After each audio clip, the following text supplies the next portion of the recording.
UP सरकार ने जिस तरह कानून के दायरे से बाहर जाकर अतीक से जुड़ी संपत्तियों को गिराया, वह अब उनके ही गले की फांस बन गया है। सुप्रीम कोर्ट ने सरकार को अड़े हाथे लेते हुए साफ कह दिया है कि बुलडोजर वाली राजनीति नहीं चलेगी। कानून के खिलाफ जाकर की गई हर कार्रवाई का जवाब देना होगा।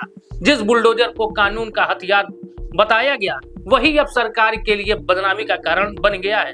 जनता के पैसों पर बुलडोजर चलाने वाला अब उसी जनता के पैसे से वही मकान दोबारा बनवाएगा। यह कैसा प्रशासन है जहां कानून को ताक पर रख कार्रवाई की जाती है और जब अदालत में जवाब देना पड़ता है तो सरकार की बोलती बंद हो जाती है।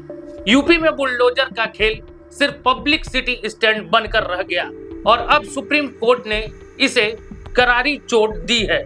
यूपी की जनता को समझना होगा कि यह सरकार कानून से ऊपर बनने की कोशिश कर रही थी, लेकिन कोर्ट ने दिखा दिया कि भारत में संविधान से बढ़कर कुछ नहीं। दरअसल 7 मार्च 2021 को हुई इस कार्रवाई में प्रोफेसर अली अहमद और वकील जुल्फकार हैदर समेत कुल 5 लोगों के मकान गिराए गए थे। याचिकाकर्ताओं ने कोर्ट को बताया कि उन्हें शनिवार 6 मार्च की रात को नोटिस दिया गया। हालांकि नोटिस पर 1 मार्च की तारीख लिखी थी। याचिकाकर्ताओं ने कहा कि जिस जमीन पर यह मकान बने थे वह लोग उसके लीज होल्डर थे। प्रशासन उस जगह को माफिया और राजनेता अतीक अहमद से जोड़ते हुए यह कार्रवाई की है। याचिकाकर्ताओं ने दलील दी थी कि उन्हें नोटिस मिलने के कुछ घंटों के भीतर ही बुलडोजर चला दिया गया। जवाब देने या कानूनी बचाव का मौका तक नहीं दिया गया। सुप्रीम कोर्ट में सुनवाई के दौरान सुप्रीम कोर्ट के न्यायाधीश अभय यस और एन कोटेश्वर सिंह की बेंच आनन फानन में मकान गिरा दिए जाने को गलत बताया। न्यायाधीश ओका ने कहा कि क्या आपको पता है कि संविधान में आर्टिकल 21 जीवन का अधिकार जैसा भी कुछ है। जिस तरह का यह मामला है उसका एक समाधान यह हो सकता है कि हम सरकार के खर्च पर इन मकानों को दोबारा बनवाएं। अदालत के इस फैसले ने पूरी दुनिया के सामने योगी सरकार की नाकामी का पर्दाफाश कर दिया है।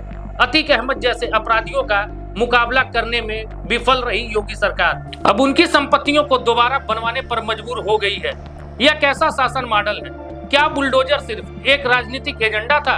आखिर किसकी जवाबदेही होगी जब जनता का पैसा सरकार की गलतियों को सुधारने में बर्बाद होगा?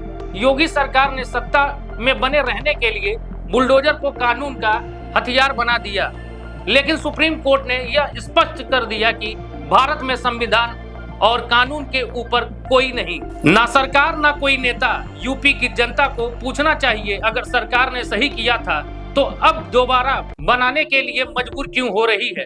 अगर कार्रवाई कानून के तहत थी तो सुप्रीम कोर्ट ने सरकार को यह आदेश क्यों दिया?